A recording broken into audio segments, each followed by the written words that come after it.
Hello everybody, this is Julia with a new card for Casual Fridays.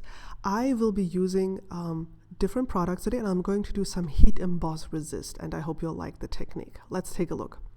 I'm going to be using the stamp set called Pretty Posies, which has these beautiful floral elements and gorgeous sentiments.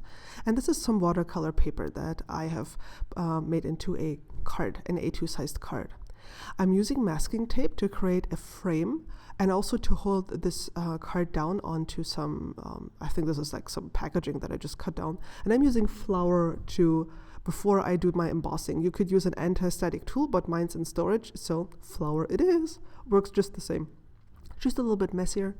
And then I'm stamping these floral images using Versamark ink. It's a translucent ink, but it's sticky.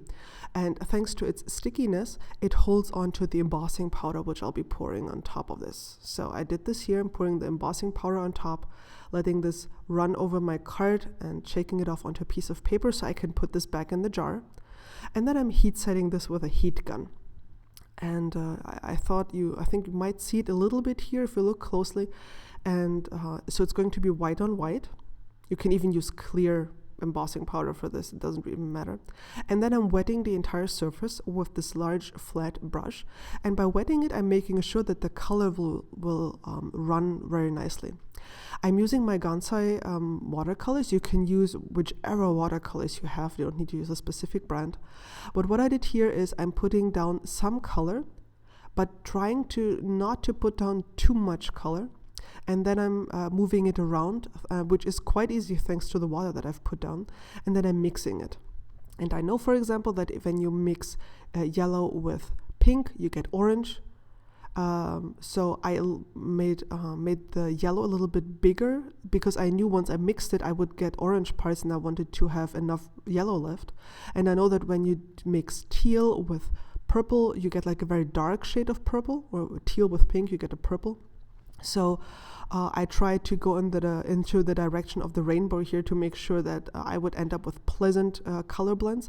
And at the very end I spritzed it with my Perfect Pearls mist so I would add some shimmer. When I pulled off the masking tape, I saw that some of the water had seeped underneath it, so I didn't have a straight edge.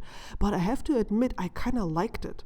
Like the way it looked, like it looks this ragged edge. It looks as if it's intended, so I was like, yay, it looks like I did this and I'm very artistic, so yay for me. It was not intended, but I really like the effect. And then I'm using Versa fine ink to stamp my sentiment here, and it needs to be an ink that really it's very strong, very dark, to actually make the sentiment stand out against this colorful background. And I just love these sentiments. These are of course also from Casual Fridays. And of course I had to add some sequins by Pretty Pink Posh. I'm using glossy accents here and sequins in different colors and sizes, which fit with the colors on my watercolor piece here. That to me is just like the final touch, adding the sequins or adding dots or adding other embellishments. And I wanted to keep this card otherwise very clean and simple because I wanted to be the focus on the sentiment and on the subtle heat embossing there. I'm not sure if you can see the shimmer, but there's really some gorgeous shimmer on this card thanks to the Perfect Pearls mist. And you can see here how the edge is a little ragged because the water seeped under the masking tape. But I thought it just looked so pretty. Like I couldn't even be angry for one moment that it didn't turn out perfectly. It just looks so very pretty. And here's the view of the entire finished card. I hope you got inspired and you give the heat emboss resist technique another try. I know a lot of you have already tried this. It's just an oldie but goodie that you can always come back to. It always yields perfect results. Thanks so much for watching, and I'll catch you again soon. Bye bye.